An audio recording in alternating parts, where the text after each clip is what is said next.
بسم اللہ الرحمن الرحیم۔ السلام علیکم۔ حضور اکرم صلی اللہ علیہ وآلہ وسلم شب معراج میں بیت المقدس کی طرف جاتے ہوئے مصر کے قریب ایک مقام سے گزرے تو انہیں نہایت ہی اعلیٰ اور زبردست خوشبو آنے لگی۔ آپ صلی اللہ علیہ وآلہ وسلم نے حضرت جبرائیل علیہ السلام سے پوچھا کہ یہ کیسی خوشبو ہے؟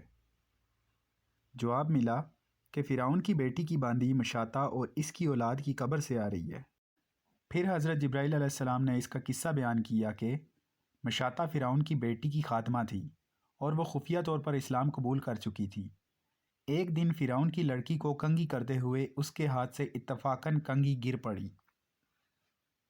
وہ اٹھانے لگی تو اس کی زبان سے بے ساختہ بسم اللہ نکل گیا۔ اس پر شہزادی نے کہا کہ تو نے آج عجیب کلمہ بولا، رب تو میرا باپ فرعون ہی ہے، تو پھر تم نے یہ کس کا نام لے لیا؟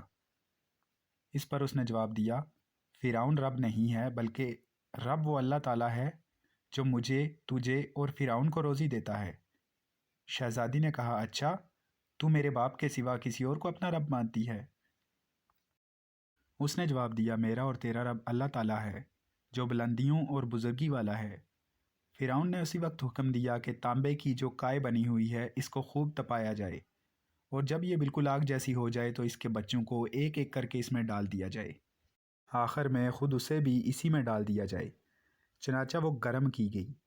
جب آگ جیسی ہو گئی تو حکم دیا کہ اس کے بچوں کو ایک ایک کر کے اس میں ڈالنا شروع کرو۔ اس نے کہا، بادشاہ میری ایک درخواست منظور کرو۔ وہ درخواست یہ ہے کہ میری اور میرے ان بچوں کی ہڈیاں ایک ہی جگہ پر ڈال دینا۔ بادشاہ نے کہا، اچھا تیرے کچھ حقوق ہمارے ذمہ ہیں اس لیے ہمیں یہ منظور ہے۔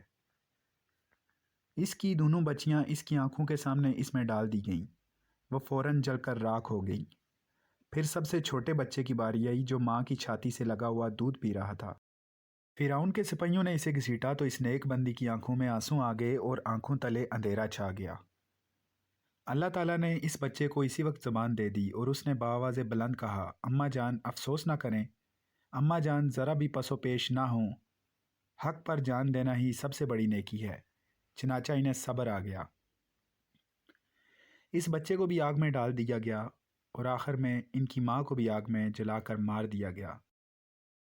تو جبرائیل امین نے عرض کیا کہ یہ خوشبو کی مہکیں اسی کے جنتی محل سے آ رہی ہیں۔ سبحان اللہ۔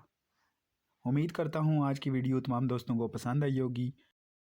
مزید اچھی ویڈیوز کے لیے ہمارے چینل کو سبسکرائب کریں، ویڈیو کو زیادہ سے زیادہ شیئر کریں۔ اپنا خیال رکھیے گا۔ اللہ حافظ۔